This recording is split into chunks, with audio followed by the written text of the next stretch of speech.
Welcome, everybody, to the Hounds Tales podcast. This is your home for field trialing and deer dog hunting. It'll be stories and discussions on the world of dog hunting. So let's drop the gate, cast your hounds, and get ready for another episode of the Hounds Tales podcast. The Hounds Tales podcast is proud to partner with Outdoor Dog Supply again for the 2025 season. Outdoor Dog Supply is the leader in online garment sales with their world-class trade-in programs. These guys are not just a business, they're also houndsmen and women too. They test their products out in the field and really put them to the test. Get the latest in garment equipment, stay locked and ready with field trial equipment, collars, leashes, and so much more. Visit their website today at outdoordogsupply.com, and we want to thank Outdoor Dog Supply for their support not only for the podcast, but in the field trials across the country. When you're looking for your next purchase and equipment, keep Outdoor Dog Supply in mind. Now let's get this episode started, guys. Thank y'all so much. Welcome, everybody, to the Hounds Tales podcast. Tonight, I am joined by Mr. Joey Fowler. How are you tonight, bud? I'm good. How about yourself? Doing good, man. Just got back from a little mini vacation, so glad to be back home. Me too. We went to North Carolina mountains, done a little snow skiing. Oh, no kidding. Yeah. You picked a good week for that, then, with the weather coming in.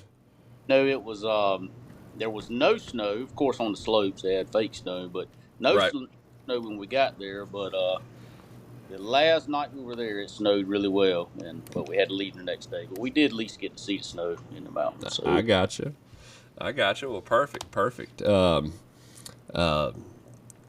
Well, just for kind of whoever's listening that don't know who you are, if you're on Facebook and follow this sport, you probably have seen your name pop up a time or two, at least on Facebook. So, for anybody that's listening that don't really know who you are, just give me kind of an introduction, who you are, where you're from. Okay. Well, I'm from Wilmington, North Carolina. I have settled in Leland, North Carolina, originally from Wilmington. Settled in Leland, North Carolina. I've been hunting pretty much my whole life. Started out as most people did with the hounds, deer hunting. Right. But at a young age, I started out with bird dogs. I had bird dogs as far as I can remember. Okay. When I was extremely young. Right. But anyways, that's kind of where I got it started. And then I had some coon dogs, and then I got into the deer dog business. And then it progressed, of course, as most people do, to be competitive into field. Of course, right. So that's kind of where it started. Gotcha. I'm a general contractor by trade. Okay. I build residential custom homes. Very nice. I like that. I have I've been in the field trial world sometime. Yeah. Been in and out. I hadn't been completely out ever, but I have raised 3 kids. So there was times I could not do it as much as I would have liked to. Right. Of course, busy with children. Yep. But I'm getting to an age. My kids are getting to an age that we're getting back serious field trial again. Awesome. How old are your kids now? They are 12, 14, and 17. Oh yeah, that's perfect age right there. So we, my oldest one went through a time with a lot of travel baseball, and that took a tremendous amount of time. Most people would know. Yeah. Travel sport. That took a lot of time out of hounds. Like I say, we never got rid of them. Always kept my bloodlines, but just didn't breed and raise as many dogs at that time. Or field. I got you. Now, Leland, isn't that what pens down there? Ain't Grassy Branch down in Leland? So Grassy Branch, I actually live about 4 miles from Grassy Branch. Okay, I thought that was right. I've been down there one time, and I thought Leland rang a bell. Yes, Brunswick County, especially now. Of course, it's on the coast. Mm-hmm. There's never been a lot of pens in Brunswick County, and mainly due to the cost of the property. Gotcha. as where you can go right across the line in Columbus County and land is a quarter of the cost. Wow. So that's the reason there's not a ton of pens, or never has been a ton of pens in Brunswick County. Gotcha. A lot of deer hunters and a lot of fox hunters in Brunswick. Right. Now, who got you started into deer dog stuff? Then we'll kind of go back and back that far. Well, so I grew up hunting in a deer club here, North Wilmington, Black River Hunting Club, and my dad I did not hunt with him, but I had two uncles I hunted with, and religiously every weekend. We'd stay at the camp Friday night and hunt Saturday every weekend. Right. And I come accustomed to dealing with hounds up there with a guy. He was actually my uncle at one time by marriage, but Robert Hammonds had a pack of dogs, and I really enjoyed helping him with the hounds and and the whole aspect of deer hunting with dogs. Right. And that's kind of where the dogs. That's kind of my first experience with any kind of dogs. But a fella here in Leland, by the name of Jay Child, we call him Jay Bird. Okay. Very low key. Done some field trialing through the years, but kind of kept to himself. But he was probably the most, he probably taught me the most about dog hunting in general. Right. As far as field trialing. And then a fella by the name of Tommy Carter. Okay. I deer hunted with Tommy Carter. He's from North Wilmington area. Had a pen in, he's still living. Recently has leased his pen out, but had a starting pen in Surf City. But Tommy Carter taught me a lot about hound hunting and field trialing as well. Gotcha. But them two, Jake Child and Tommy Carter, I would say would be who I learned the most from. Gotcha. As a guy in his early 20s. Okay. I was wondering about what age you got started in. I probably got my first fox dog, and ironic, got my first puppy fox dog from Dennis McCaskill. Oh, no kidding. Okay. Everybody knows Dennis now. He's back in sport, but Dennis was out for a little while. But Dennis had a litter. He had a Bridges pencil jip. Okay. That'll tell you how long ago that's been. Yep. Yep. Bridges pencil jip, and they bred that dog to H&H Gator, I believe was that dog's name. But anyway, he had a puppy. He had a litter of puppies there, and that was the first foxhound that I actually bought, and it was a puppy, 6 8. And that was the first puppy I ever placed. I placed Face and Fox pen. First one I went to, we placed fourth. Had that puppy hunt. Nice. But that's been. So probably I got in the hound business when I was 22, 23 years old, as far as field trial. Right. Yeah. I got you. So what made that transition over from the deer woods to the field trial? Was it just a competitiveness? It's not. A little bit of competitive. I'm a little competitive, but not. I wouldn't say I'm competitive as some people in this sport for sure. Right. I originally got into it because, of course, deer season is a short season, and comparatively for all year. So it gave us something to do. I was good friends with Jeremy Sullivan, Quick Catch Kennel. Yeah. At Chloe, so me and him's same age, and so we hunted together, and so it gave us something to do throughout the whole year with dogs. It's kind of the reason we got into field trialing. So that makes sense. Makes sense. It was instead of having dogs, because I'm the type of person I'm not going to allow a dog, even older dogs, to sit in a pen and do nothing. Right. If they're there, I'm going to utilize them in some way. So that's how it should be. Yeah.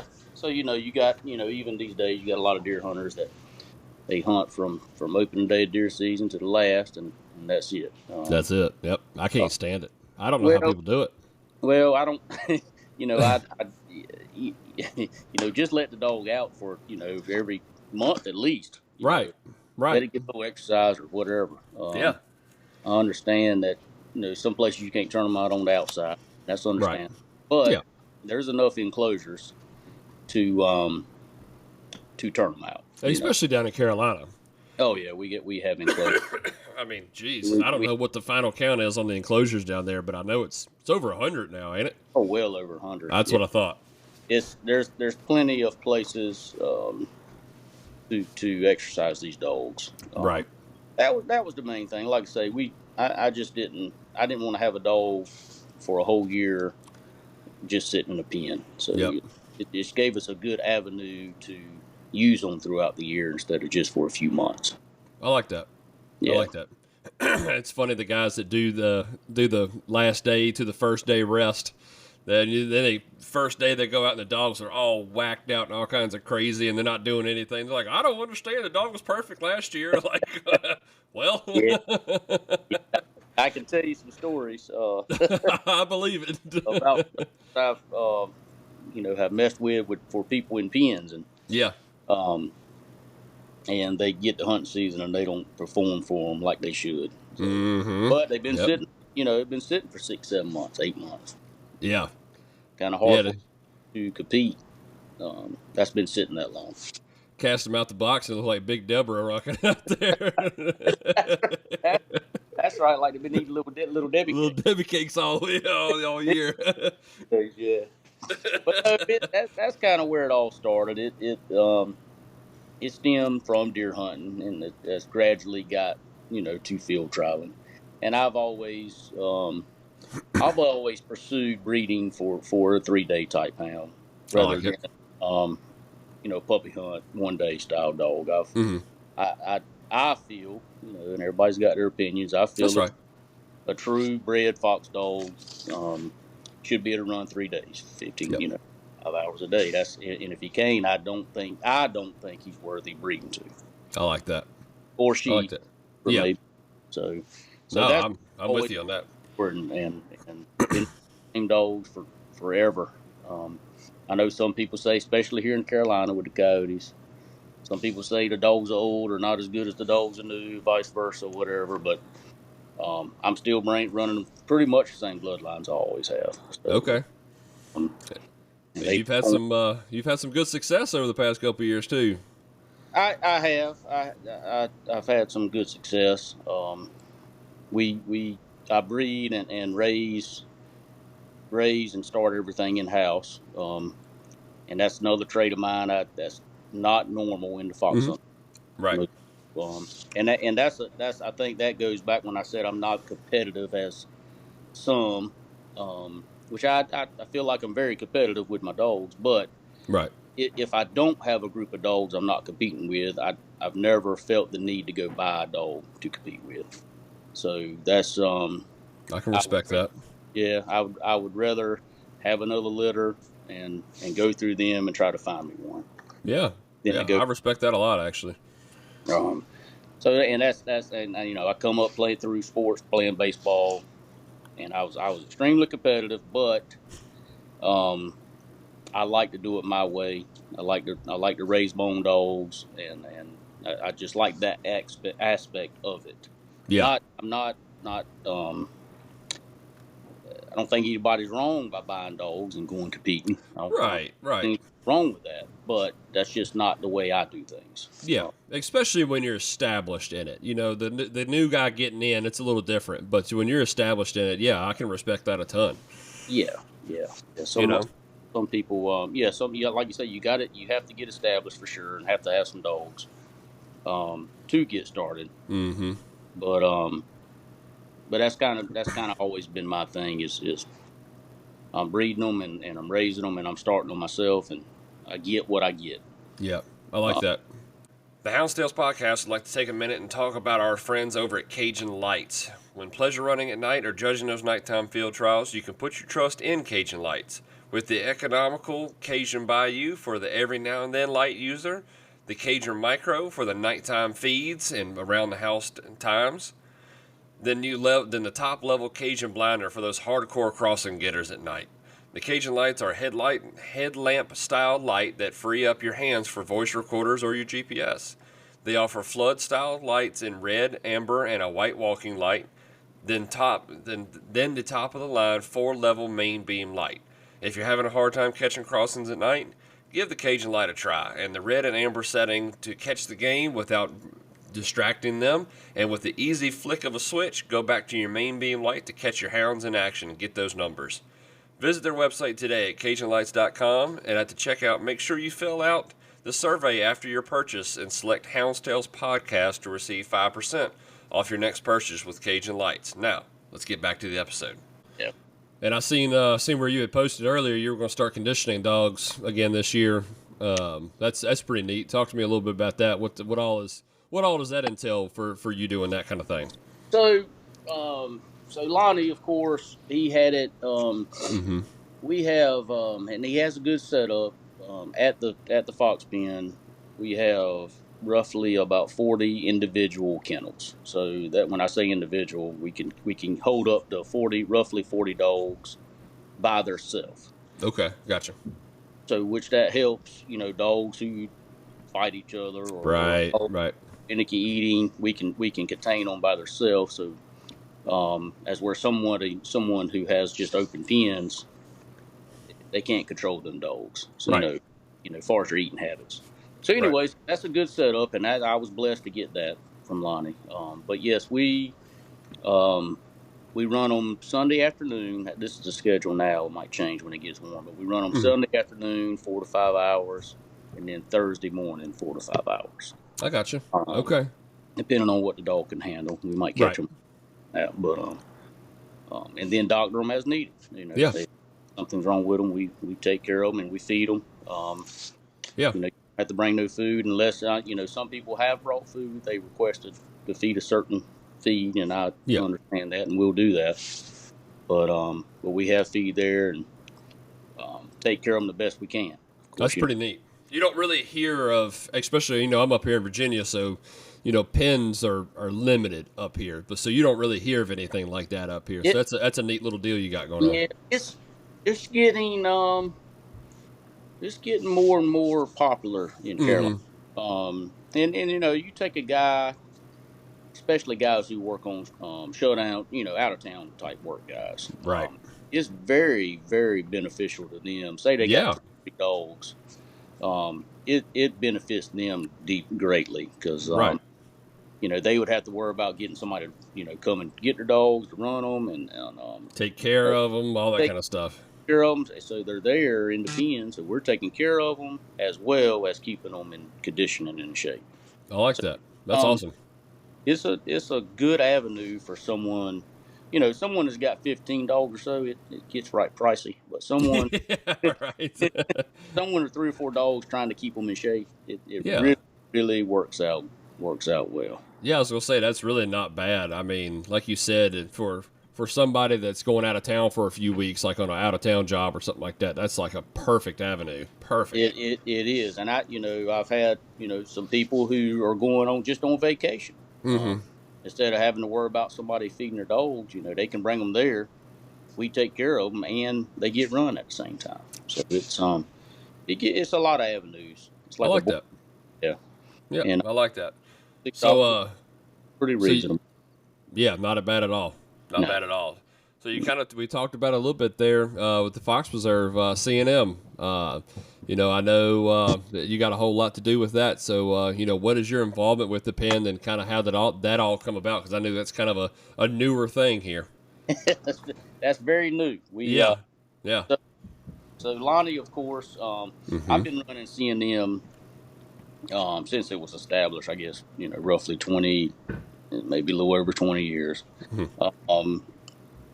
The McPhersons, Carterettes, Wayne Carteret kind of got it going, and had a vision, for that area.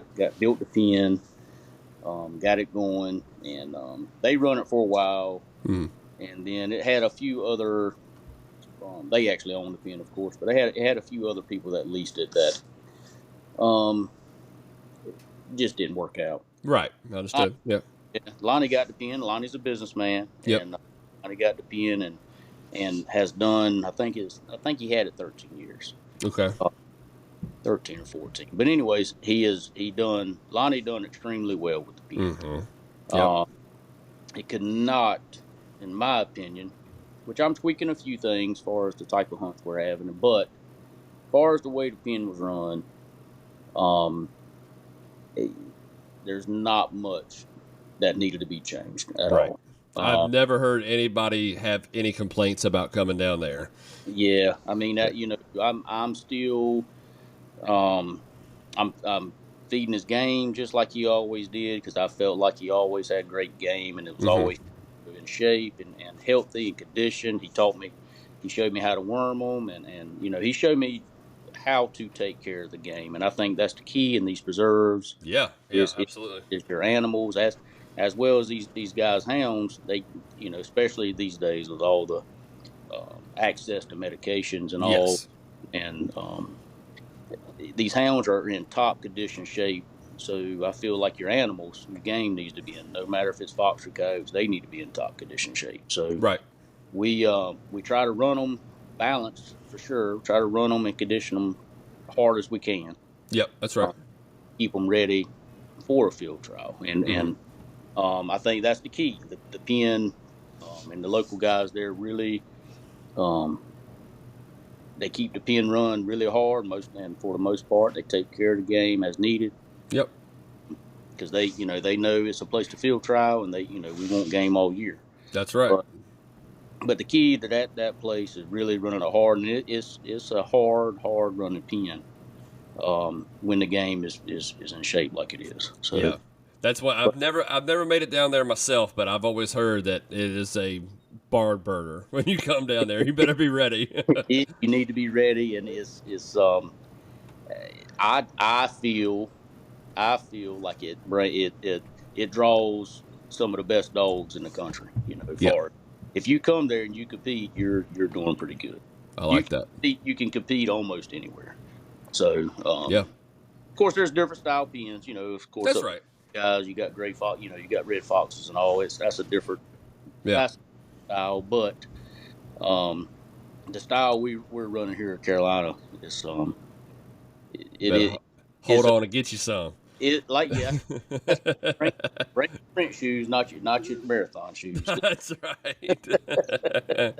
It's but like I say, he done a fantastic job, um, and I did not have to change much. I'm tweaking a few things to make it easier for myself. Yeah. Yeah. But Yeah. other than that, the pen has been run fabulous for Yeah. several.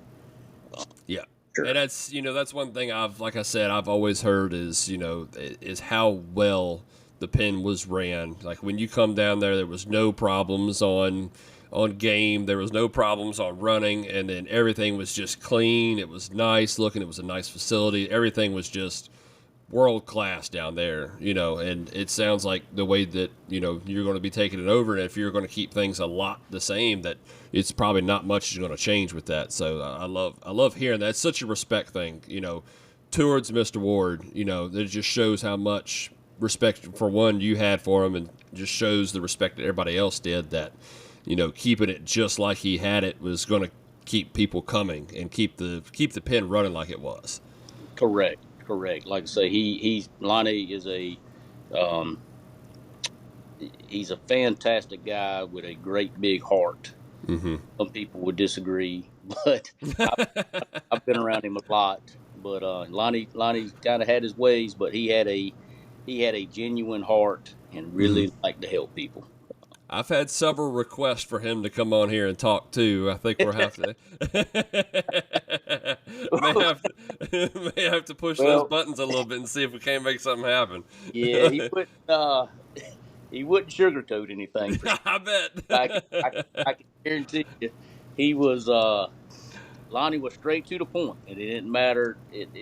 And what I liked about him, it didn't matter who you were. It didn't Mhm. matter if it was your best friend or somebody he didn't know. He treated everybody the same. I like Uh, that. Come to the place, you got treated fairly and equally with everybody. And I've always field trial there for the most part. Of course, you have occasions, but for the most part, the pen I feel was the fairest pen, and it'll still be, but it was the Right. fairest field trialing pen in the country.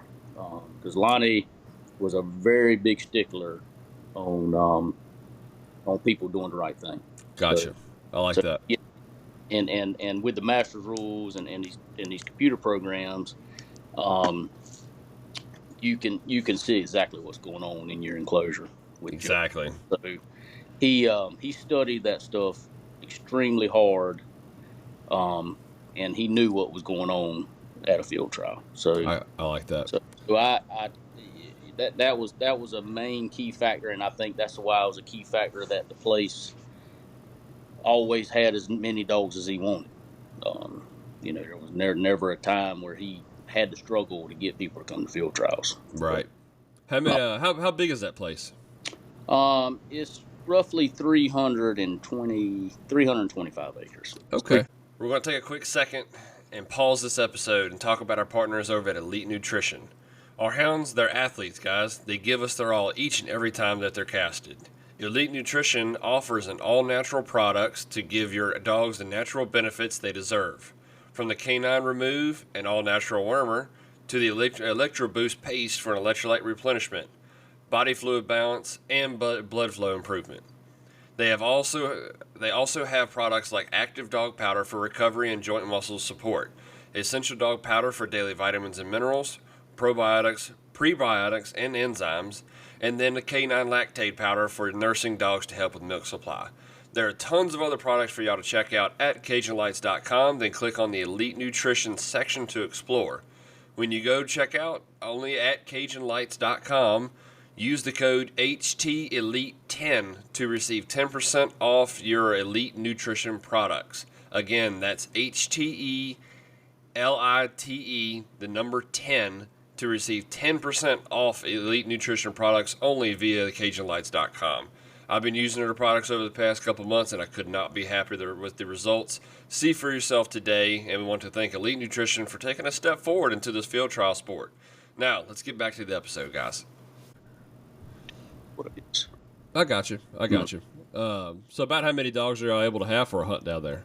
So, Lonnie would have up over 200 dogs. Okay, I got you. And that's one thing I'm changing. I feel like the pen runs better with between 125 and 150. I can see even that. when I'm field trialing there, I personally would not go to some of the early hunts because I knew it was going to be big crowds of dogs. And, Yes. And I would just help Lonnie judge. Right. Help him one way or the other. But there was some hunts there that I knew how many dogs would be there, and I just wouldn't go for that reason. Cause Yeah. Understood. when you get that many dogs in a place like that, you got a lot of dogs in the road, and it gets messy. It gets messy. Your true dogs are not performing like they should. Right. So I feel that 150 dog mark. That's with a puppy derby. I'm going to limit the all age and all to 100 dogs. Fair.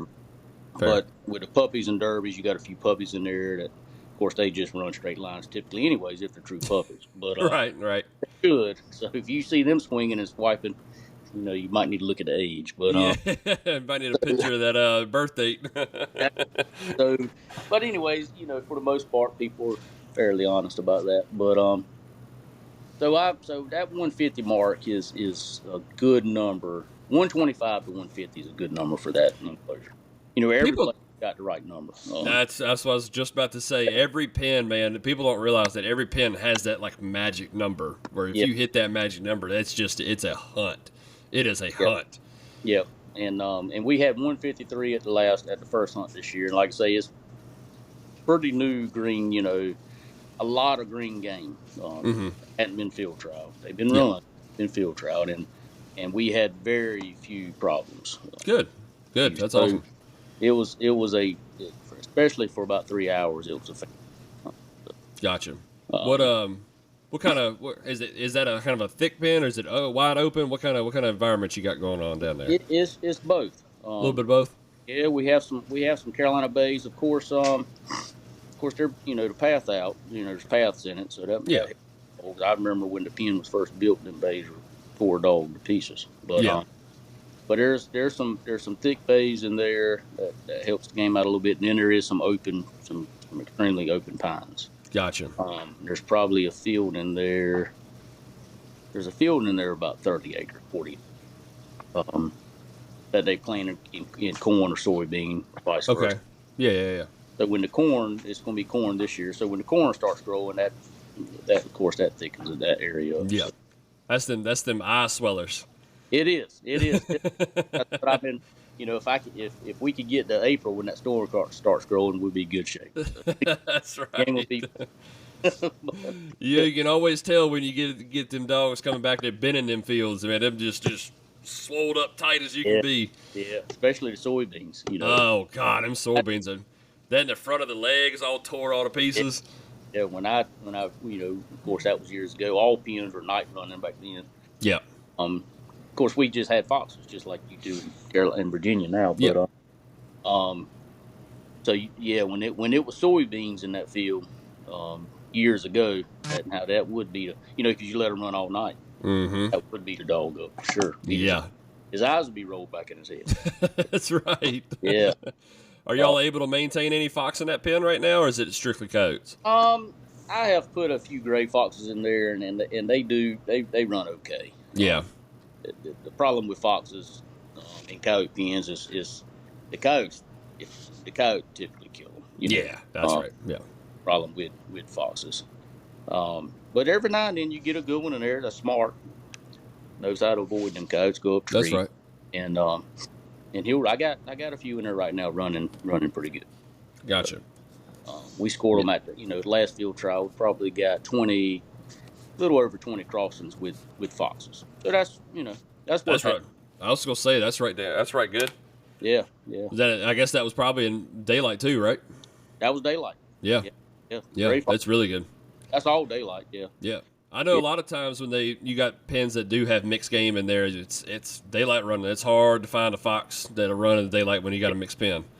Oh, absolutely. Well, and I'm not saying a coyote's easier to run, but when you got an abundance of coyotes, of course that's what the dogs are going to run. That's right. That's right. And I feel like I put a few gray foxes in there and some dogs run them here and there. Mm-hmm. That's a win-win. You get a dog lock on one of them gray foxes for an hour and a half. You talk about a point score. Yeah. That'll change the game right there. If he can lock on one, yeah. That's the thing. If he can lock on one. Our dogs down here so used to heads up. Yep. It's hard for them to lock. I personally, since I run my dogs in there, I would love to have 100 gray foxes in there. Right. I know another story. Yeah, that's it. I would, if I could find 100, I would have put them in there. But yeah, they getting harder to find down y'all's way too. They're very hard to find. Yeah. Well, I say they're hard to find. The trappers, they get so much more for a coyote. The trappers are focused on coyotes more than that makes sense. So yeah, that makes sense. They're using a bigger trap, so most of the foxes they catch are right. No good. So, yeah. But if somebody would focus on foxes, and I understand, get a lot more money for a coyote, and understand the money part of it. But there's foxes around. People just don't target them. That's right. I get it. See, the gray foxes are just getting stupid hard to find up here. I mean, they're even doing a study on them up here in Virginia on the scarcity of the gray foxes. So I'm assuming you guys got right many coyotes in the wild. Yes, a lot of coyotes in the wild. Yeah. I just feel the coyotes kill grays and reds. Yeah. Wild, or if they're in a enclosure in the wild or whatever, I think that's the majority of your problem. Yeah, coyotes. I agree. Place you don't have foxes. Yeah, we talked when they announced that they were going to have this study. We all joked about it up here, like, what the hell are they spending the money for on a study? I can tell you what it is. It's the coyotes. Like, right? Yeah. Ever since the coyotes were introduced, the population of the grays has just plummeted. Yeah.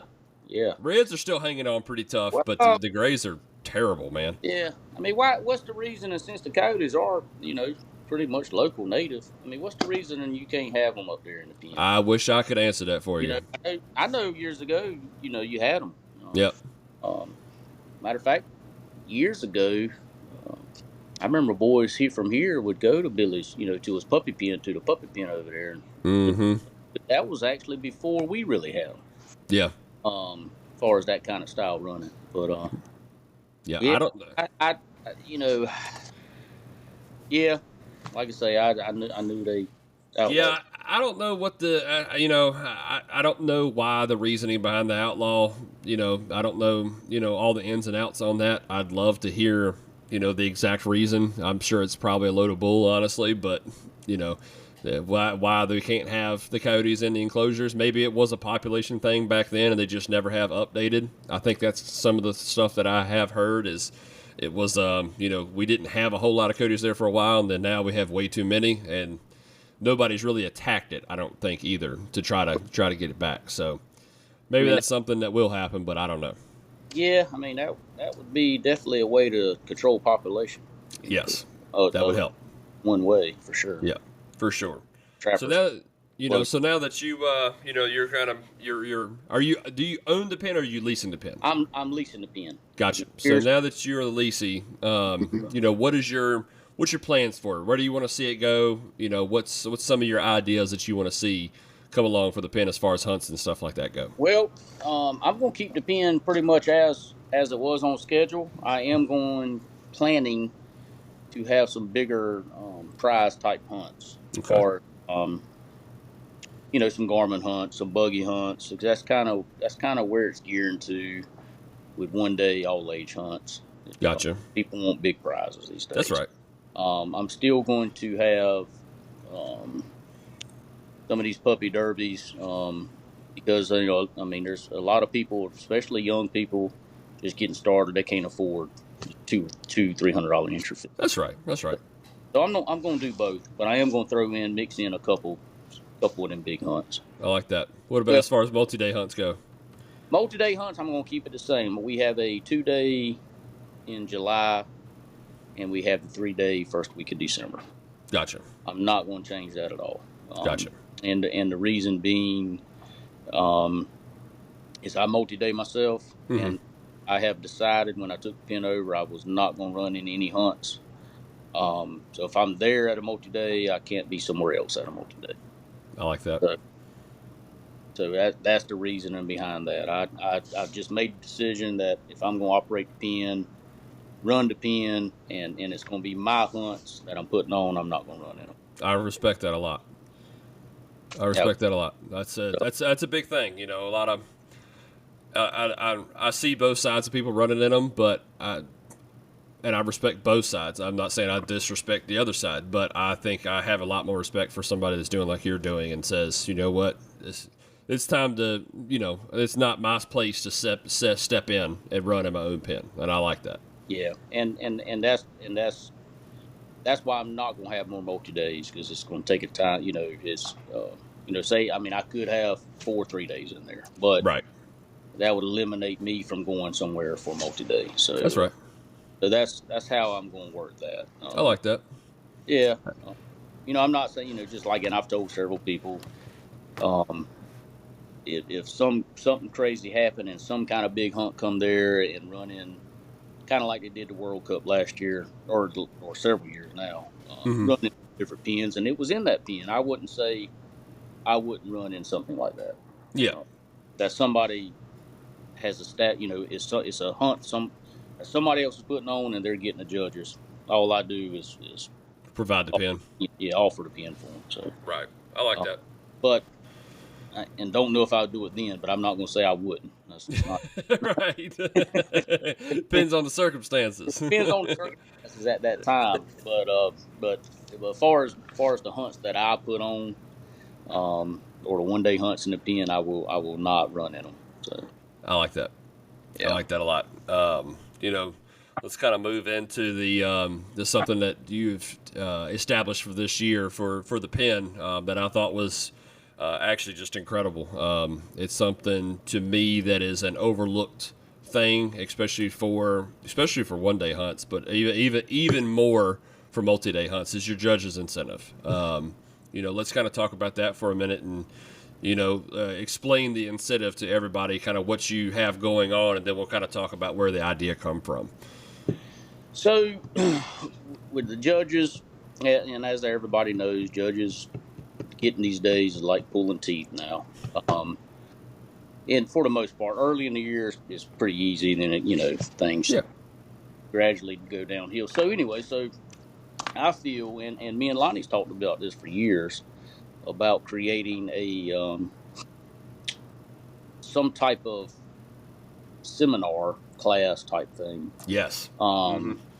And hold it at different pens in different areas in different parts of the country, and get well known judges, master hound type judges to come there and give their opinions on different topics on the hunt. I feel like there's several people, especially young people, that would judge, but they're hesitant because nobody is helping them along the way as far as judging. And I agree 100%. They don't want to feel embarrassed, right? They don't really know what to do. Yep. So I kind of put that out there, hoping to get some younger people more involved at the one days, and which would possibly carry into some multi-day type hunts. I like that. And it's not it's not a great deal of money, of course. Right. You still ain't really paying them for their time that they're there, but it gives them something to look forward to. Hey, I can win a collar or some cash. Yeah. Which I pay them a little gas money when they come, and of course feed them, and we try to take care of the judges as best we can when they're there. And Lonnie always has. Lonnie always. And most people didn't know because he done it in the judge's room. If you didn't judge in there, you would never know. But Lonnie always gave 2 gift cards out in the judge's room. So I kind of followed that lead. I'm just doing it a little more public. Little more public, and it's a little more money. Gotcha. But I kind of doing the same thing he did. Really, it's just no different. I'm just he did $25 gift cards, and I'm doing a collar. Yeah. Right. No, and it's funny. It seems like that conversation about the class keeps getting brought up more and more and more. I know Dustin Morris up here at Demo up here at Pools, he's been talking about it. So trying to get that idea down. It sounds like that's something that's like on the door, like people are knocking on it, just trying to make it actually come together is what's got to happen. Well, there's some of us here locally. We've discussed it very thoroughly here lately, and it's going to happen. Awesome. We're going to start something, and it's not just for new judges. It's for this is the only sport that I know of that there's no. Of course, we got a rule book, but there's no real criteria of how to score a dog. Yep. Or how to give that dog. There's so many different variables of ideas of how a dog should score points. Yep. So I just think there needs to be a seminar and things discussed, or a class, or whatever you want to call it. Things discussed of the best way to score a dog at crossings. I agree wholeheartedly with that. And of course, as you know, the hunting and trailing and all that in Carolina is about a thing of the past, right? Because of the number of animals of having these enclosures. Yes. Up like at pools or such. That's a very important thing to have a class on. Is when is a dog hunting? When is a dog trailing?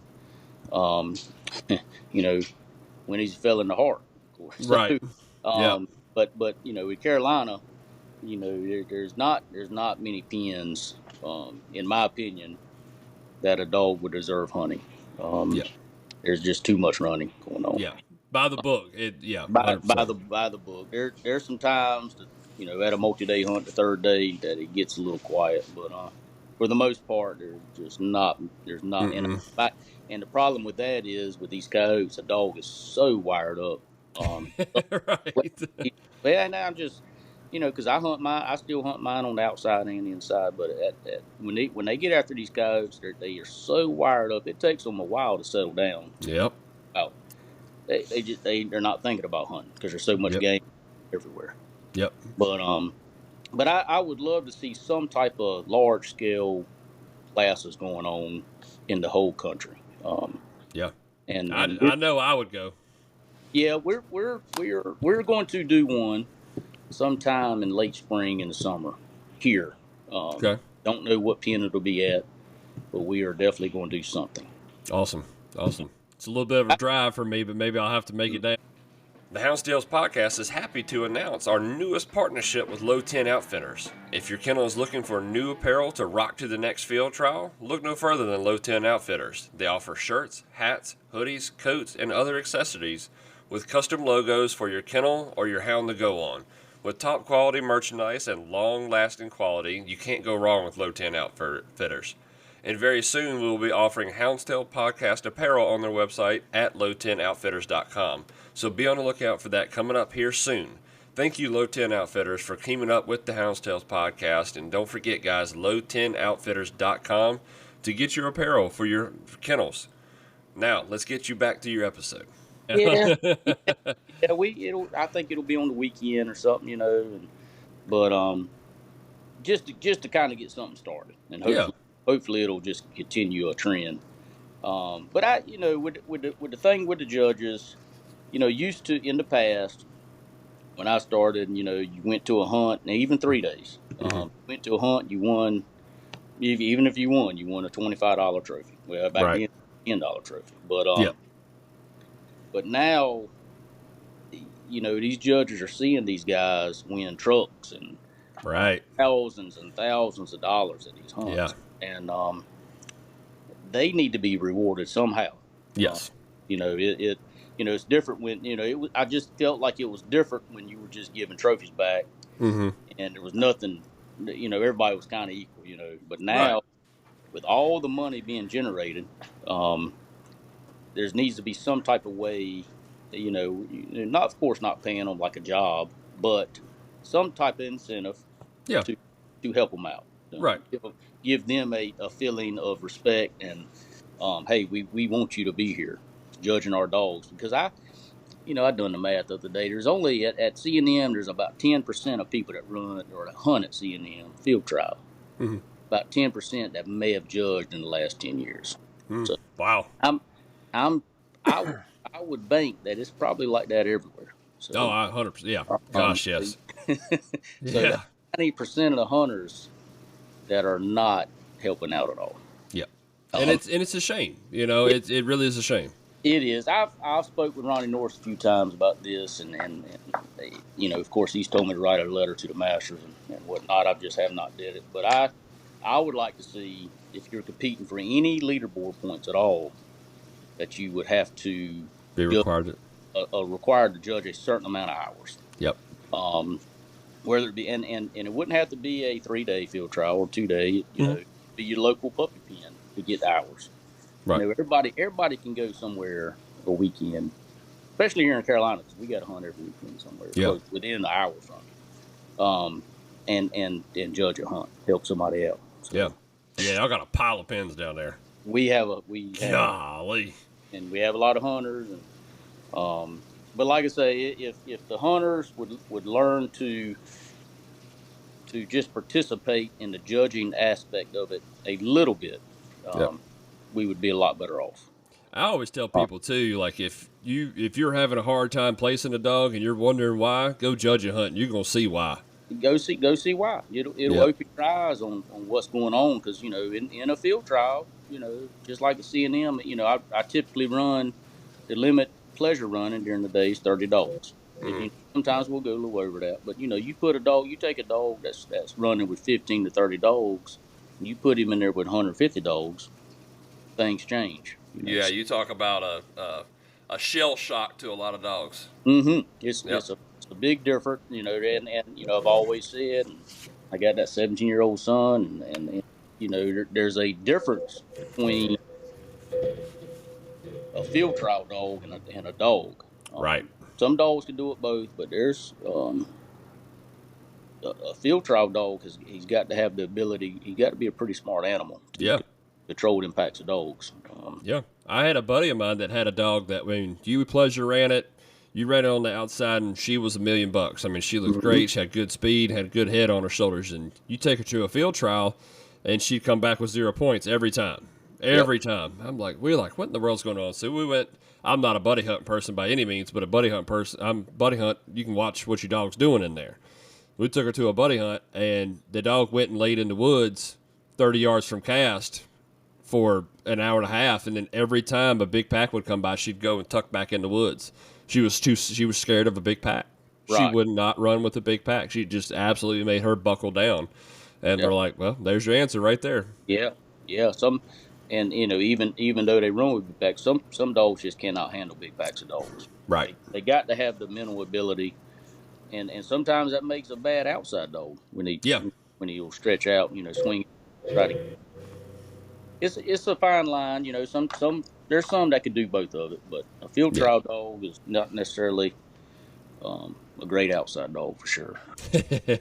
That's a fun topic. That's a big topic. You tell somebody their pen dog can't run on the outside, you ruffle some feathers there. Yeah, I'm not saying they can't run, but it's when you have several animals in an enclosure, it's not hard to run them. That's right. That's right.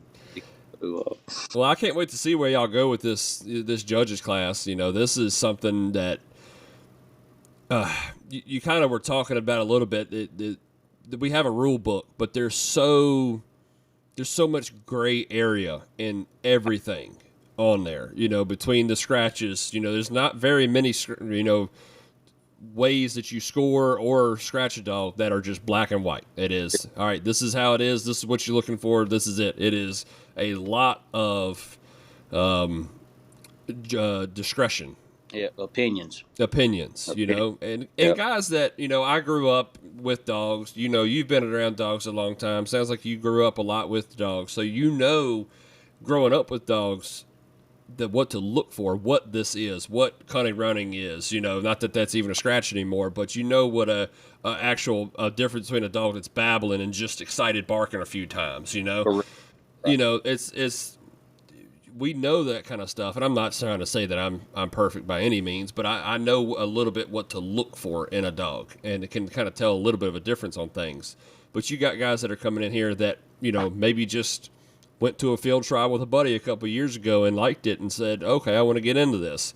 Mm-hmm. Those guys got a lot to learn about that kind of stuff. And without black and white, it's hard to teach. It's impossible to teach because they're hearing different aspects or different opinions from several different people.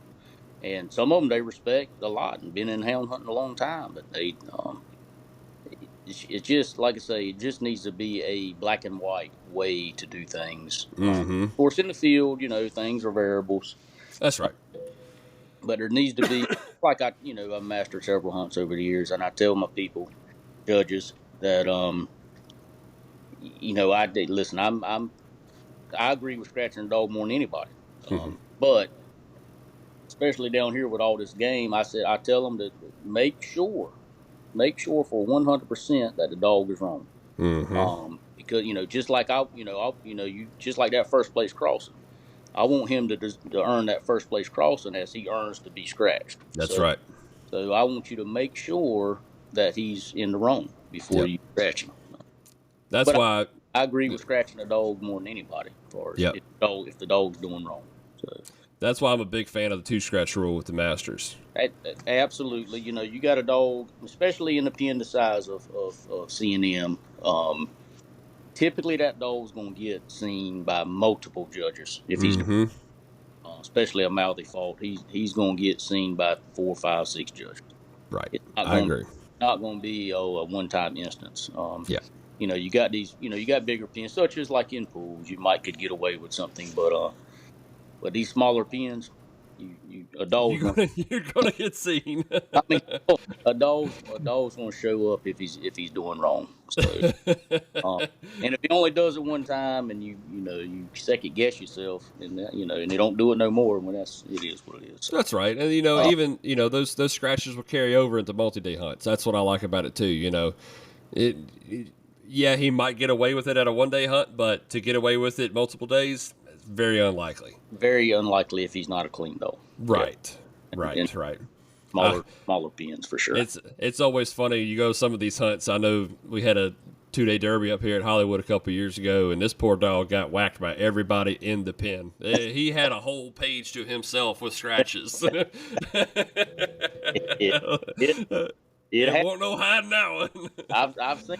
Yeah, that's what I'm saying.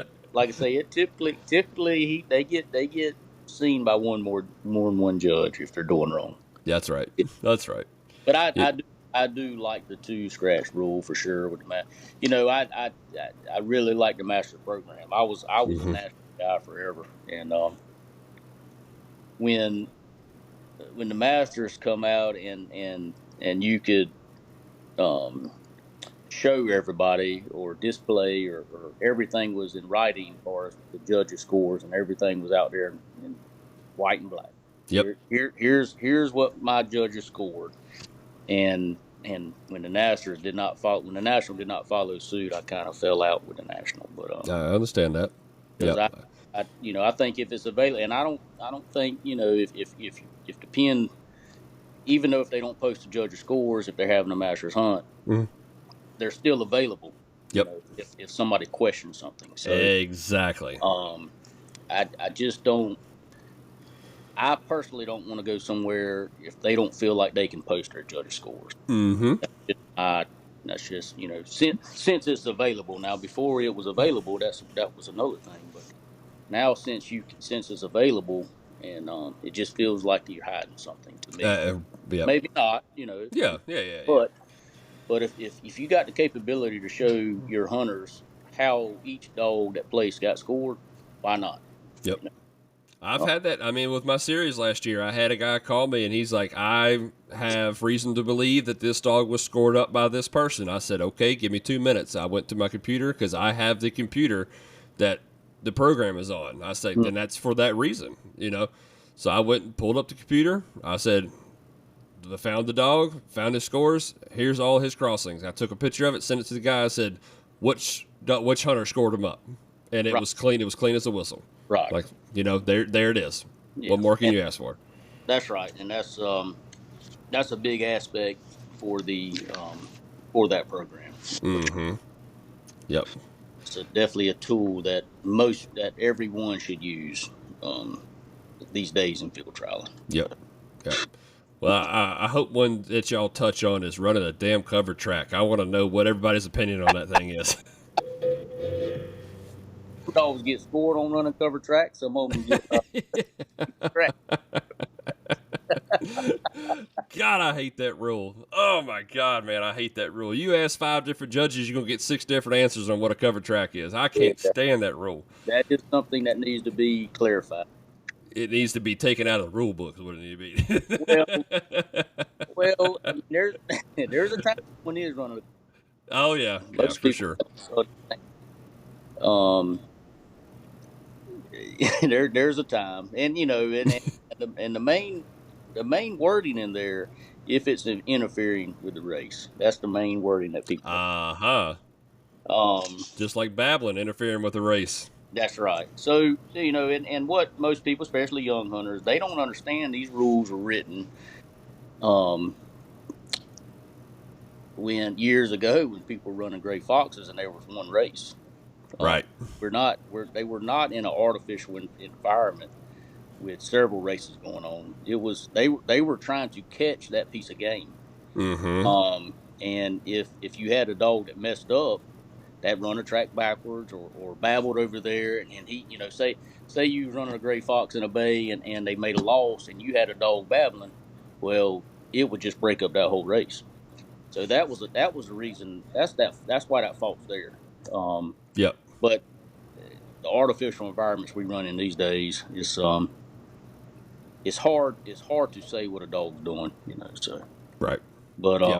A lot of, like you said, that rule book's especially the nationals, that rule book was probably written before a lot of these hunters were born, including myself. Oh, it was written 100 years ago. I mean, it was Right. right. Yeah, I mean that rule book was written when they were actually field trialing on the outside, running one particular fox. I mean, yeah. That was a whole different ball game back then. Yeah. Sure. Still got the rules about riding the horses and stuff in it too. Same.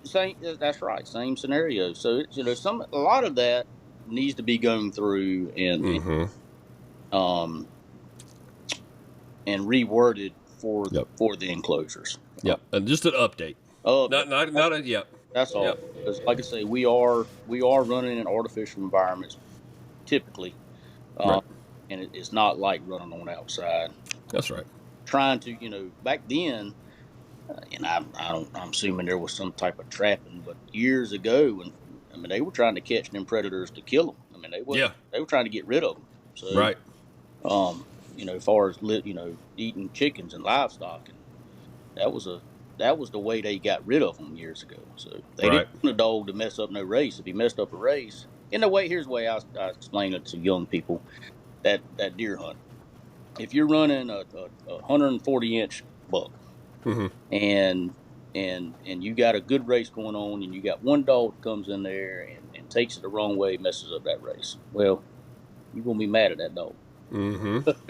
That's kind of how that's the scenario I use to people. If you mess up a race, that's the dog. That's a fault. Yeah.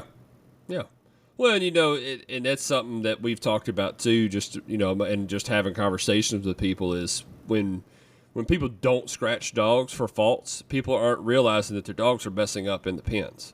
You're giving these dogs their forgiveness and letting them get another chance when these owners of these dogs need to know that, hey, look, maybe you're not seeing this with your pleasure running, but when he's in here with 150 dogs, he's screwing up. This is what he's doing. You need to know about it. And that, to me, I haven't been in the sport for too awful long, but to me, that's a downfall of it, is people not scratching what needs to be scratched, because now these guys are thinking that their dogs are okay. Oh, he just had a bad day. Not realizing that, no, you probably need to cull that dog. That dog needs to go to somebody that just runs on the outside and deer hunts or something like that. That dog's got to go.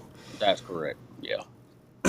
Yeah. And definitely, don't breed them traits in other dogs. Right.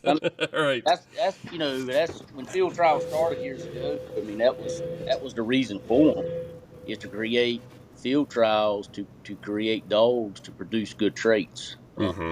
That's kind of fell to the wayside for it, especially show dogs. People are because I feel like a dog should be able to do it all if you're going to breed to him. Right. But, that's kind of the show part of it has kind of fell to the wayside. Yeah. Unfortunately. God, I love a bench show. Unfortunately, it has. I was fortunate enough when I was coming up, Pamlico and Manning was down there. And Pamlico and Manning had one-day HGAs at least once a month sometimes. And I always had a bench show Friday night. So you didn't go to a multi-day hunt. And that's the good thing what Lonnie does. Lonnie always had a bench show. So it kind of teaches people what they need to look for. But And Lonnie got that from Pamlico. And man, that's why he's still carrying on that tradition. And I will as well. I like that. So instead of me as a young guy coming up having to go to multi-day hunts, I could go down there for a weekend and still participate in the bench show atmosphere. I like that. I learn a lot at them hunts. We just don't. We just don't have that no more.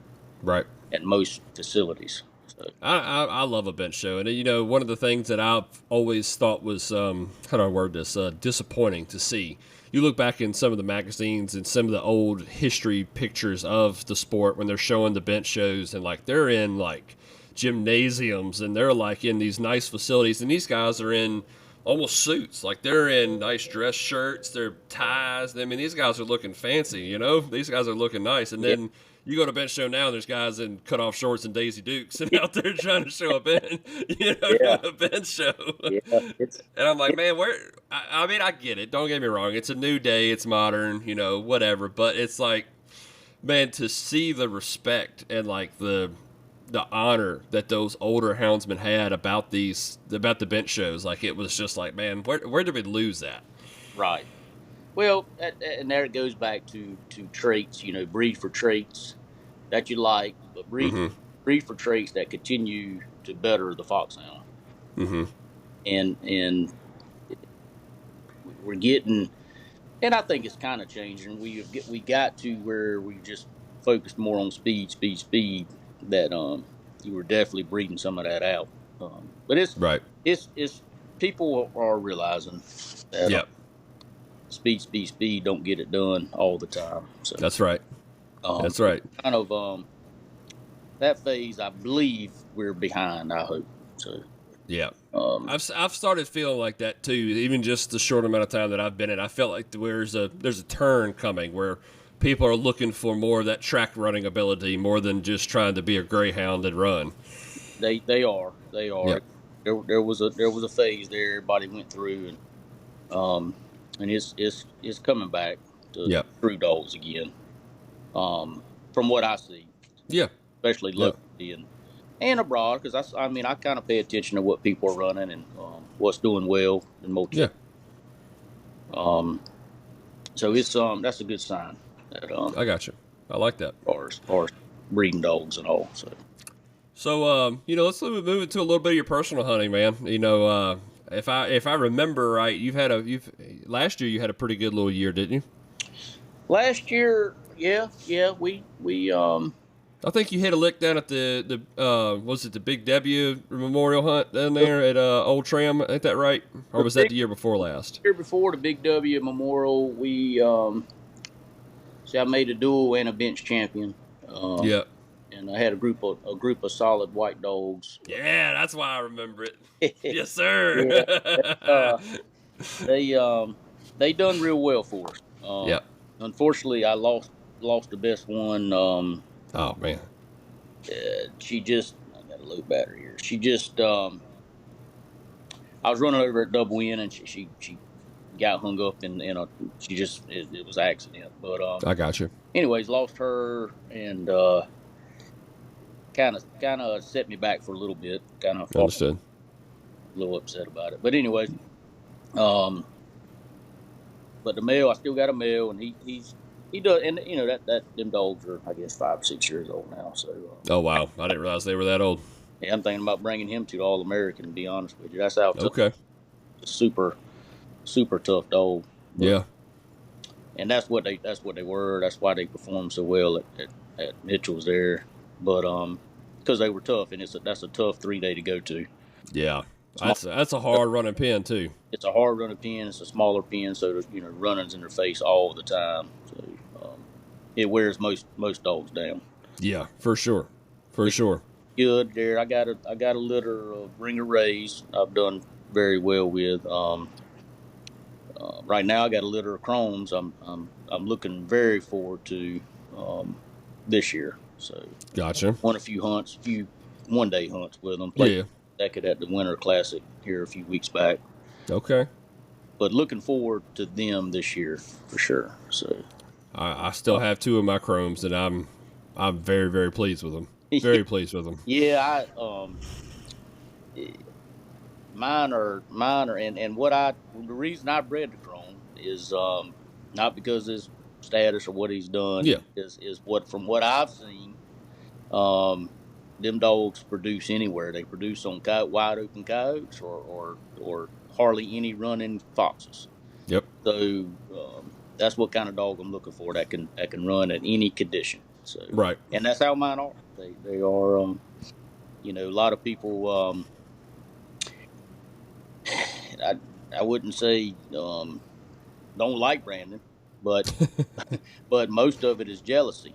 Yeah. In my opinion, most of it's jealousy, and Just, oh, well, people say, well, Chrome's just been bred to so many times. I said, well, he has, but he had to start producing at one time. And I judged Chrome when he was at C&M. It was at the Breeders' Cup several years Okay. right before he got hurt. Yep. And he won it by a large margin. Second day, especially, he dominated. Right. But yeah, he's Chrome has definitely done his part, and he's definitely a great producer for sure. Yeah, for sure. Yeah, for sure. So what kind of bloodlines are you keeping around? I know you kind of hinted on that a little bit earlier. So my main bloodline, I had a dog. Named John Deere years ago, and he was off a dog. He was off a Tuscarora Marvin, which Johnny Stevenson raised, and Okay.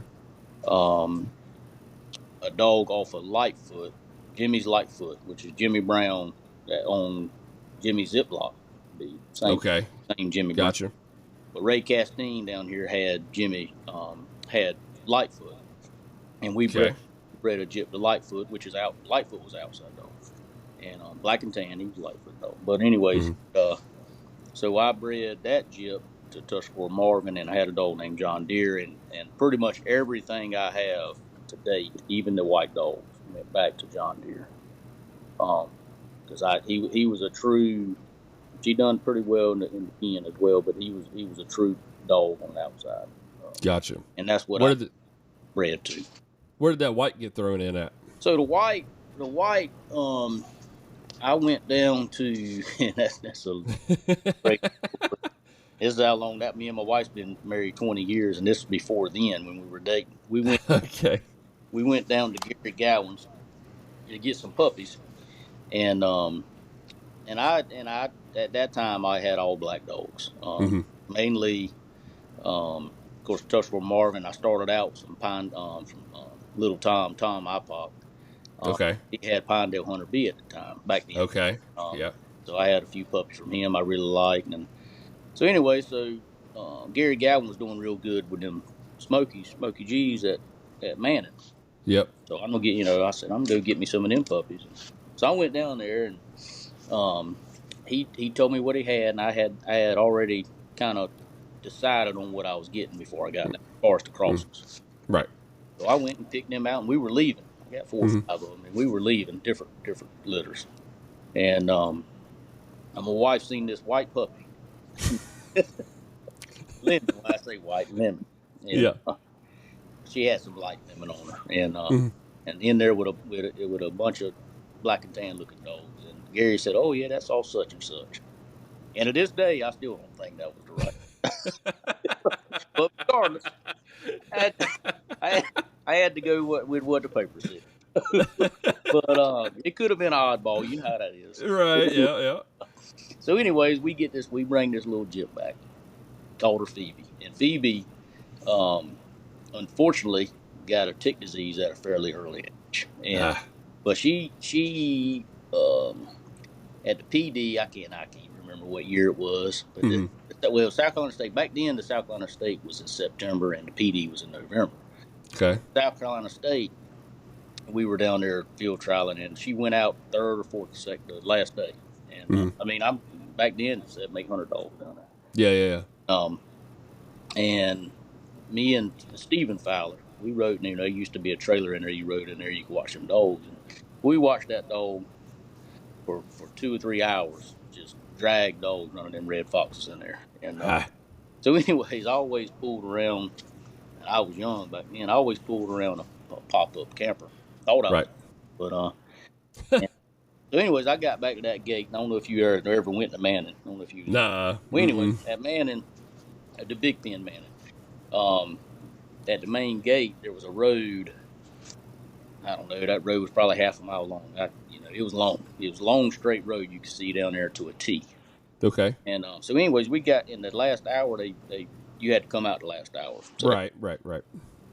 I went back to that pop-up camper, and my chest all bowed out. And popped me a Miller Lite, and I had some chairs there. I was sitting in one of them chairs, and it was where I could see down that road from where I was at, and I seen a white dog. Oh no! Come around that curve way down there, and of course back then the running, back then they scratched several dogs. I mean, it wasn't uncommon the first day to have 25, 30 dogs scratched, and the next day 70 or 80 dogs. That wasn't uncommon.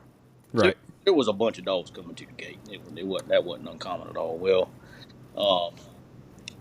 as that dog come to that gate, and we had just seen her, 30 minutes before this, and right. I said, "Oh, that looks like my dog." I walked to the gate, and sure enough, she come right there and come up there just like she was the lab or something. and like I said, I don't breed for that. I normally, if I have one, they gonna He better finish. They hard strong, and yeah. So, anyways, then a couple months later, same thing at the PD. She didn't go out as high. She was 7th or 8th. Mm-hmm. She did the same thing, come up there. But I knew she was a good dog, and so I went to breeding her, and and that's where that white. I bred her to John Deere, and got a dog. I got 3 different colors that I kept. I got a Ulema one, I got a solid red one, and I got a nice blanket back one. The lemon one I bred to the Superman dog that Lonnie had. Okay. Yeah. That's where the white dogs come from. Gotcha. And I'm going to breed them. Just a matter of time. I think David Christian up there's got one he bred recently. Gotcha. I sold him one a while back. I was wondering, man. I'm a white dog dude, so yeah. It doesn't matter what color you are to me. That's right. For the most part, the old style white dog that we was running gray foxes with do not perform on these coyotes. Them particular dogs could perform. I think it's because that Susquehanna Marvin side of them. So, okay, I got you. They could really, to far speed, they could perform. Gotcha. But yes, that was an outstanding litter. And I hope we get some outstanding puppies off of them. That's right. So let's dig back in the archives then. What's your favorite dog that you've owned so far? So year to date, the one I lost, I had a dog named Lola. She was a white dog, and that's probably to date. I got a dog named Sky that I still have right now that I got puppies off of her. But Lola, as far as all around dog, was probably the best dog I ever owned. Yeah, and she just I placed her second at Grassy Branch at that 3-day they had. And placed fourth at Double N. That was the 2-3 days she was in. Mm-hmm. She died on me. Damn. But she was. I remember I was running at Mitchell's, and me and Bunky Williams was running on a Sunday. It was hot. I said, Bunky, I'm gonna make that dog a bow tie champion right there. But anyway, I lost her. But she definitely was the one that you look for at a field trial. The one that got away. She got away, and I had a few more over the years. I was upset I didn't get puppies off of, but I would love to have. And like I say, I got some more gyps off of that litter, but and they've done okay, but they're not the dog she was. They want her. No, even the male dog we got, which is a champion, he's not the dog she. Yeah. But, she just didn't get enough time to. Yep. To perform. Yeah. Do you tend to gravitate more towards a male or a female? Female. Female, really? Like females better. Of course, I keep both. But that's right. I like females better. Yeah. I'm a male guy, man. I love a male. Look at a big old tough male. God, that's something about a big old tough male dog. Yeah, I'd lean more towards I like females a little better. But like I say, if I have if I have 2 litters of puppies out there, I'll keep half and half. That's right. That's right. Go through them. So But I don't have. I'm not partial to either one, but I do like females as far as in the pens, and you ain't got to particularly worry about them fighting. And Right. But you got, they come in heat, of course, that throws you out. Yeah, that's what I can't stand. Yeah, God. that's the only problem. Is when you're trying to field trial, of course, all of them gonna come in at the same time. Yeah, you playing and playing and playing, and then all of a sudden, bam, Yeah, start bleeding, start so swelling up. I'm like, golly. you just have enough males. You just take the males in. That's right. But yeah, he was probably like I say, I had several dogs over the years, going through the years. But looking back, she's probably the best one. Ah, what's been your most successful hound? Um, Most successful. I had a dog named Roxy Okay. years ago. She was my most successful hand. Yeah. Trial. Gotcha. Yeah, she was off. Gotcha. I actually got her from Tom Hapok too. She was off. Okay. She went back to Pencil as well. I think Pencil. I think he had a. She was straight off of Pencil in a female. Yeah, she was a nice dog. Yeah. Yeah, and I didn't get no puppies off her. Man, you gonna have to start breeding early or something. Well, she just wouldn't. She wouldn't. She did live, but she just wouldn't. She wouldn't. She couldn't. I got you. I got you.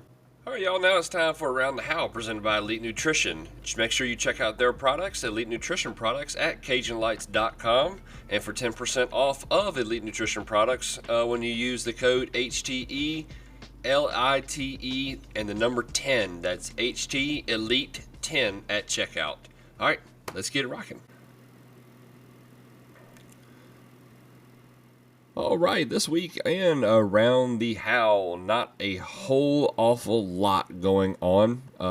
One thing I'm going to try to do, and I've been slacking this week. I've had a very busy week. It's actually, speaking of news, I guess you could say, it's my son's third birthday today, on the day that this released, on March 5th. So, big happy birthday to my little boy. He'll be 3. And, man, I just don't know where time has gone. I can't wait to get him out in the field. I know that much. He's getting excited. Going to the dog lots and messing with the dogs already. So, hopefully we got us a little houndsman in the making, but we'll see. But anyway, what we're going to try to do here in the next couple of weeks is, from now on with this, is let y'all know what hunts are coming up. I know me personally, I will be at the Southeastern this weekend down at Billy Pool's Fox Preserve, and going to have 3 good days of hopefully some good running down there. Definitely going to be getting after some hunting scores, I believe. Early in the season, man, it always has a little breakdown, and we're usually getting after a hunting score, hunting for hunting, baby, hunting for hunting. So. We'll see how this goes. I'm excited. It's going to be the first 3-day that I've attended this year, so I'm pretty excited to get down there and see everybody again and interact with all my foxhound family. So that's kind of the big only really thing I got for this week. Sorry, I don't have a whole lot going on.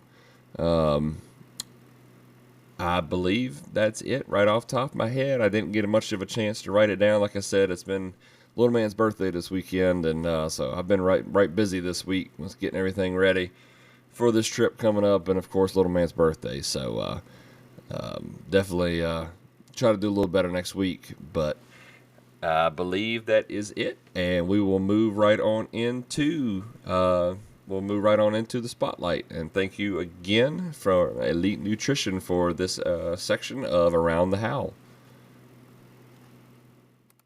It's now time for the Spotlight, presented by Cajun Lights. This is where each week we will recognize winners and other accomplishments across the field trial world. Now let's shine a light on these guys and these dogs, and let's get to this week's winners. All right, we are going to dive into the Spotlight, presented by Cajun Lights, for the week of March 5th, 2025. We are going to start with and I got as much information as I could on these hunts, like usual. A lot of times it's hard to get all the information that I'd like to get sometimes, but I got what I could, and we're going to look into the Mississippi State that was this weekend. We'll start off with the Derby. The combination and Derby winner for this hunt was TCK Charlie, and that dog is out of RNS Doughboy and ISK Millie. I believe that's the name, if that's correct. And that dog is out of TCK Kennels. So congratulations to y'all on your combination and Derby winner. And then we move on to the all age. For the Derby, I did miss the Best Mouth and the Classy Hound, and I did miss the bench show on this hunt. So I do apologize for that, and I'm going to try to, as best I can, all these hunts coming up, I'm going to try my best to make that happen. But for the all age, the Best Mouth was out of Tufts Joe Dirt Smith and Tufts Old Charter Smith. I'm sorry, I blew that all to pieces. The hound's name was Tufts Joe Dirt Smith, and that dog is out of Tufts Old Charter Smith and Tufts Lil Bryn Smith. I hope I got all that right, and I didn't see a kennel name, or if I did, I just completely forgot to write it down. So I do apologize for that. And same thing with the combination, which the combination is, hound's name is SS Cool Pup, and that dog is out of Dry Branch Archie and SS Red Gal. And then for the field champion, there was no dual champion from what I could tell. The field champion was also voted as the classiest hound, and that is Parker's White Girl. This dog is out of champion Heinz Big Ben R and Franklin's Radar. Mr. Charles Parker, congratulations on your new champion and classy hound. So, and then I know we talked about it last week in the episode, guys. The Masters was this past weekend down at Selhorns. Looked like a great show, high scoring hunt. One thing I did forget to do, and y'all forgive me for that, I forgot to write the scores down. I know that was one of the things I always liked to try to do back when I used to do this a lot, but we're going to try to do better about that, and so y'all just forgive me kind of breaking in the bones here. But the bench show for the Masters, the best opposite sex, was, I believe it's Whaley's Red Rider, and that dog is out of BPW Skeeter and Garner's Maggie. And the best in show was Parker's Mercedes, and that dog was out of Champion Sire of the Year, B&B's Chrome, and Parker's Jessica. Best mouth for the hunt, and that was a one-class hunt, so no Derby to talk about on this hunt. The best mouth was East Coast Avon, and that dog was out of Huffman's Johnny Cash and No Mercy Sandy from East Coast Kennels, Mr. Cliff Parker. And if anybody has not done it, speaking of Cliff Parker, Cliff was introduced and inducted into the Hall of Fame this past weekend, officially.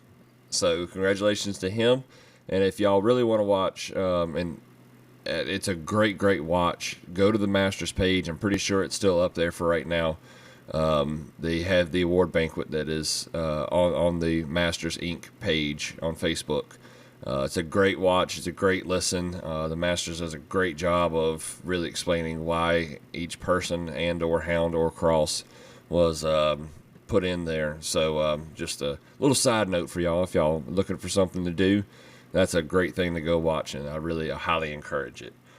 So back to the hunt. The classy hound for the hunt was BB Gap Sauce, and that dog is out of Champion Ray's George and Champion B&B Lily from Landside Kennels. The combination was B&B's Spice. That dog is out of Sire of the Year, Champion B&B's Chrome, and Butler's Abbey from B&B Kennels. And the field champion, this one's pretty cool. I texted him for a second after the hunt was over, but this dog, his name is Norris's Roxy, and is out of Garner's Chevrolet and Lori Roxy number 2 from Mr. Ronnie Norris himself. If you don't know, Mr. Ronnie Norris and his wife Lori are the ones that run the Masters. So it's really cool to see them be able to bring the comeback trail. I texted him, told him congratulations, said it had been a long time coming. So it's cool for such a big hunt for them to be able to land one there. So But that's all I got for this week as far as the spotlight goes.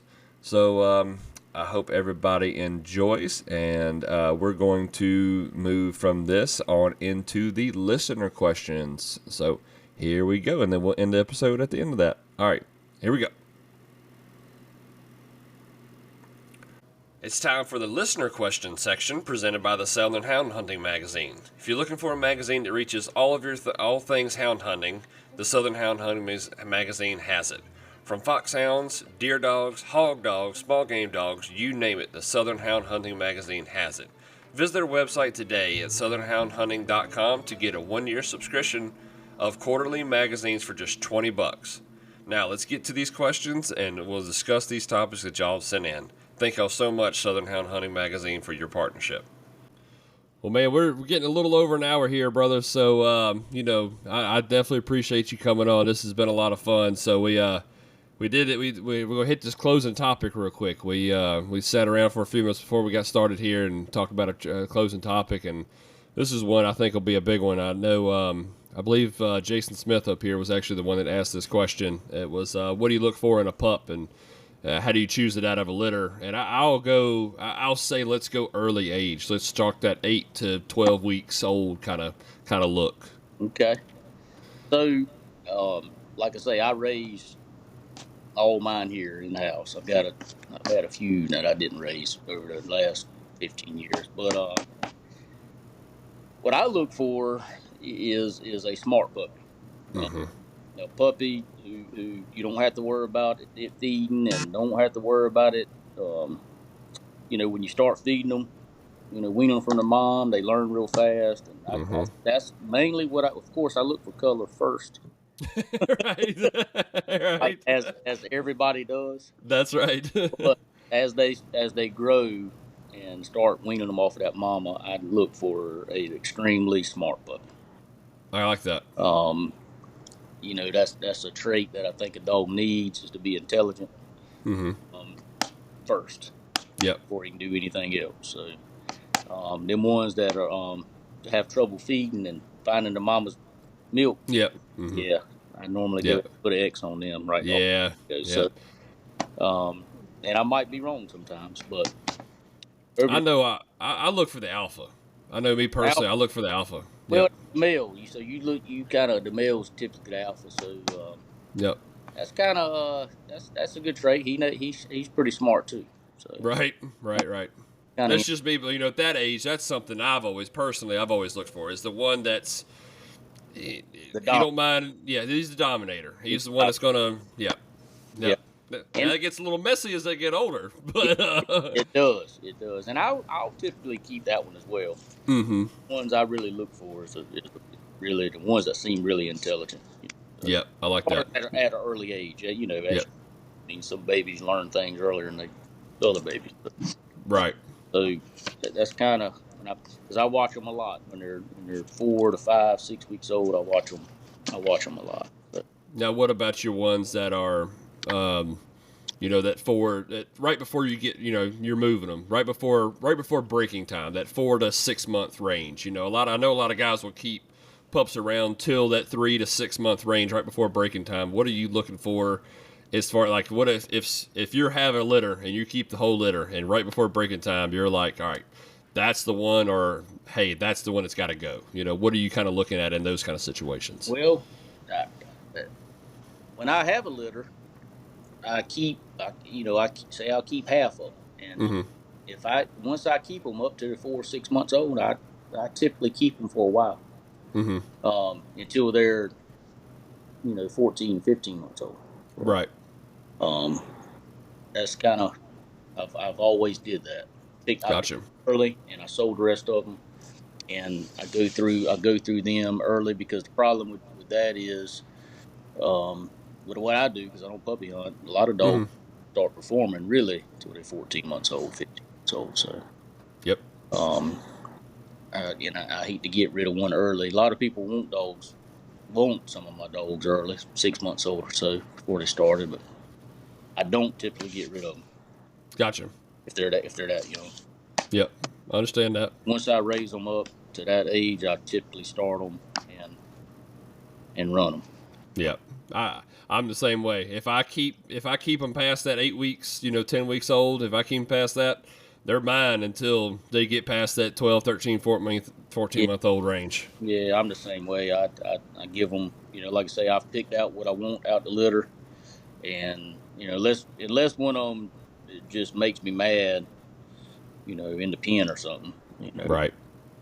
I give them a chance. I start them all and give them a chance, and that's right. And run. That's right. Go through them that way, and then yep. ones I don't feel like is going to make it for what I do, I'll move on. Yep. Exactly how you need to do. Yep. Yeah. I respect that, brother. Yeah. Well, man, I definitely really appreciate you coming on. Like we kind of joked about before, it's getting harder and harder to find people to come on here. So I definitely appreciate you taking the time. I know you're a busy man. You got a lot going on. So I definitely appreciate you coming on here. You got any last minute shout outs before you get off here? I don't really, man. I got to shout out everybody.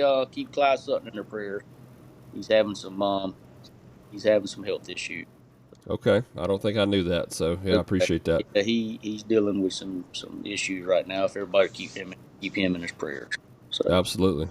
That's you